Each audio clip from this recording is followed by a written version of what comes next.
Hey guys, I want to talk about something that beginners, including when I was a beginner, was absolutely horrible at. Thought I understood the concept, and everybody tells you to do it, and you don't do it. It's development. Yeah, the number one problem in beginners is blunders. You're going to blunder all the time because you're not going to take the time to calculate. You just want to move your pieces and get the game going. But blunders go away with time, just more experience, more playing, and understanding tactics, that sort of thing. But right now, I want to talk about development.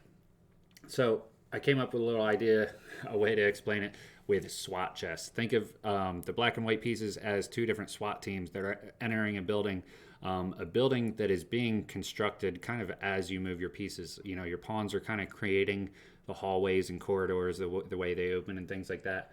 The pawns are also like your shield guys. All right, they're protecting your pieces. They're also like bashing the shield through the doorway. They're using it. They're like your demolition guys. They kind of bust things open, busting open walls for the rooks to get through, for the bishops to get through, for the queens to get through. To basically get to the enemy king. All right, the enemy king being your incident commander. Think of your king as your brain. That's you, the player. You're kind of telling the pieces what to do, that sort of thing.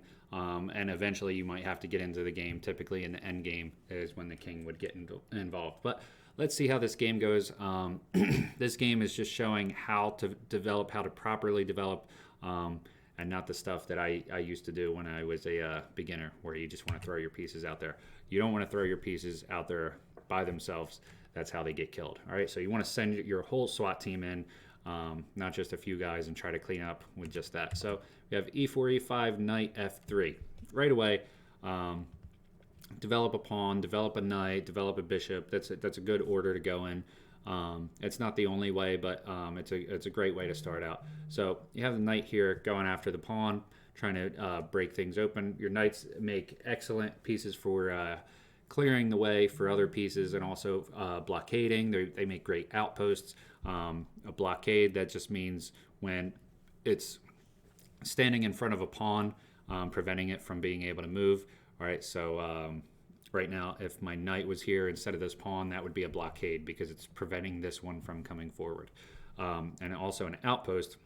Let's say if this knight was able to reroute from here to here, excuse me, that would be an outpost because it's supported by this pawn. And if this pawn didn't exist, it wouldn't be able to kick it out. So anyway, that's an outpost. That's what knights do. They're great at doing that. So let's see what black does. Black also brings out a knight saying, hey, I'm going to defend this pawn. All right, so notice each side has a pawn out, a piece out, and now we get into two more pieces. All right, notice they're not moving the same pieces twice. They're not jumping their knight all over the place just because. A lot of times beginners like to try to finish the game just with a couple pieces out, and then they realize, oh crap, my whole queen side isn't developed, or I wasn't able to castle, so now my king's stuck in the middle of the board. My rook isn't able to get into the game because my king is blocking them. So you don't want to do that. You definitely want to get all your pieces in the game, because otherwise you're sending your SWAT team into a building with not enough people. All right, so the other guy or girl is going to develop their pieces, and yours are going to be sitting there trying to fight the whole battle with two or three guys. So we got a nice little pawn chain right here. The pieces are protecting each other, and right away black says, hey, I want to be able to castle too on the next move. White can castle, black can castle, and a lot of times beginners don't like to castle. I've heard a lot of times where they're like, yeah, but I feel like every time I castle, they just attack my king side, they bust it open. And well, that's chess, because I tell you what, you leave your king in the center, that's going to be much more deadly than not castling. Castling gets your king to safety, and you want to keep pieces nearby your king side or wherever you castle to kind of keep things under control. But anyway, so notice both sides have developed a bishop. This bishop is very commonly attacking this knight. This is a Roy Lopez opening, or a Spanish game. Attacking the knight, saying, hey, I'm going to capture you and possibly double your pawns at some point. And also, if this pawn opens up, this pawn becomes pinned, or the knight becomes pinned because the bishop is there x-raying it, all right, saying you might want to castle soon. So the bishops, think of them as your snipers, your riflemen. How many times have you played a game you end up losing a rook because a bishop is sitting there, on the b2 square or g2 square, comes down and just snags one of your rooks, and you're like, come on. When I started out, this happened to me all the time, all the time. So be mindful of that. The bishops are like snipers. They will absolutely wait for you to open that window and pluck you off in the head, right? Take your king right out. So be mindful of that. All right, so we have castles and castles. The rooks are starting to get in the game. All right, so these rooks would love for this F file to open up. The most common files to open up are typically the D, E, and F files, all right, because of pawn breaks in the center. Things get exchanged and, things happen, things open up. So a common one in this opening, get your king out of the way because we got this little X-ray going on here. Advance this pawn, and you'd have this pawn break right here, and obviously you'd have to get this knight out of the way.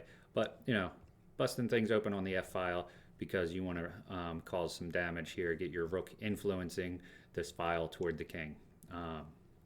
Also, this bishop might drop back and kind of do the same thing that this bishop's doing. All right, so let's see what happens next. Bishop g5, this is very common, pinning the knight. All right, we got the sniper trying to take out the queen. That's the whole idea here. This is another thing when you're starting out. This happened to me all the time. You move a piece, and then you're like, you got that discovered attack. You end up losing your queen or a rook or something like that. So just be mindful of that. That's the whole idea of these common pins on, g5 and g4. All right, notice what this pawn just did right here. This is called a kick, saying, hey, they come up, ram their shield into your piece, saying, hey, get out of the way. I'm trying to bust in this room or control the situation. You're going to have to drop back. So your sniper, your rifleman guy kind of says, all right, I'm not sticking around. I'm going to drop back. And then now look what happens. Your bishop ends up all the way back on g3. Not the end of the world. All right, notice we got these pieces around the king. Definitely helps with the defense of the king.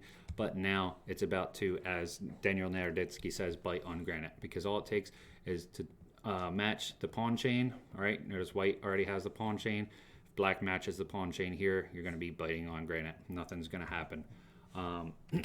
And that's exactly what black does. And we develop knight B to D2. Knights are protecting each other, saying, hey, if you want to come here and try to exert pressure on my queen, I'm just going to be protected, and it's all good. All right. Knight jumps in for an attack, saying, hey, guess what? Most of my pieces are developed. I don't really need to bring the bishop here. I don't need to bring the bishop here yet. It's not the end of the world if you capture and double. I just get this rook on this semi-open file, as rooks like to do, which we will discuss in a second. So the knight says, hey, I want to capture, and you have to capture with this pawn. Why? Because we can't open that window, get our king taken out by the sniper. So we have captures, and c3, preparing either b4, saying, hey, I want to kick your bishop out of there, or even preparing d4, saying, if you capture, I'll capture, and then you can't capture because I have a knight here, so now you have to back up no matter what. And we open the E file, and I can get this rook on the only open file in the game if that happens. So let's see. Actually, the E pawn would still be there, but semi-open file. Anyway, all right, we capture that bishop, and we have to have the H file semi-open now. A semi-open file means there's only one pawn on that file. So right now, only black has a pawn on that file. So things starting to get opened up, as pawns usually do. They open things up. And bishop g4, all right, the common move. We already kind of discussed how that works. And b4, saying, hey, you're not going to be getting your rook here with any influence anytime soon. All right, and just kind of same idea, kicking pieces around, saying, hey, I'm going to make this pawn chain. You're not going to influence anytime soon. And I'm going to mention the thing that beginners are often scared of. These doubled pawns, not the end of the world, because not only, like I said, you get that rook on that semi-open file, and also, look, now you can step right here and bust things open, because this pawn, if it advances, you get captures here. Yeah, there's a passed pawn here, but we can take that out at some point. Also, the idea, if you just capture here, you also get captures there, or advance, capture here. And then white kind of ends up with this not so great pawn structure. We could advance here and have all this going on. So just keep in mind, doubled pawns are not the end of the world. Especially look at this position as white. It's not under attack. Yeah, we could bring the queen here to go after it, but then you just get the bishop to drop back. You get the queen to advance. You could do a lot of different things. Or you could just advance the pawn saying, what's your queen doing on a4? It's not really doing anything. Which brings me to queens. Queens, you don't bring them out early. You don't do it. You can develop other pieces. You can get castled. Until you absolutely know what you're doing, you don't want to move your queen on move 3 or move 4 or anything like that. You're gonna end up losing your heavy hitter. Your queen is kind of like the squad leader, telling the pieces like, hey, get all set up, get situated, let me know the lay of the land. Once you got the layout, the floor plan, I'll come in and help you checkmate the enemy king, or provide defense if things start to get hairy back toward the king. So think of your queen as providing like overwatch, staying back, protecting things until it's like, all right, we got the layout, the pawn structure's kind of made sense now, and things are solidifying. We're getting into the toward the middle of the middle game, or toward the end of the middle game. You definitely want to delay. As a beginner, you want to delay your queen coming out. You do not want to lose your strongest piece, your most mobile piece. So that's the whole idea with the queens. So that's why queen here says, all right, I'm still behind my pawn chain. All right, I'm not getting out crazy in the middle of the board yet, somewhere I could potentially get attacked, but I am saying, hey, this pawn's going nowhere anytime soon unless you drop your king somewhere over here. You drop your king out of the way. Yeah, we could play the bishop back here and then just queen moves, and things could happen. Knight comes here to attack here. There's a bunch of different ideas. But yeah, this is just putting a pin here saying, hey, I want you to go away from my knight. Something like that. So that's the whole idea. So that's pretty much it. Your rooks are providing that corridor security, looking down the hallways saying, hey, nothing's coming down here if I get here first, or if I'm coming here if this opens, or if this file opens, I'm holding it down. And also the hallways going sideways, the ranks, all right? So you want to protect files and ranks. Rooks do absolutely great on the 7th rank. This is the 7th rank and the 2nd rank for cleaning up pawns, and also preventing, a lot of times in the end game when they're on the 7th rank, they prevent the king from getting in the game and helping out. So you can kind of just lock things down. So I hope that helped, knowing beyond just like, oh, develop pawns, then knights, then bishops, then castle, then, and then you want to say, well, why? Because you don't want your pieces getting killed early and trying to go on an attack with 2 guys. You're running into a battlefield with just you and your buddy. Why not have 10 other people with you and you all go in together, and you kind of formulate a battle plan. You get a lay of the land, get nice and developed, and trust me, good things will happen. So hope you enjoyed it. Hope you got something out of it, and I will see you guys next time.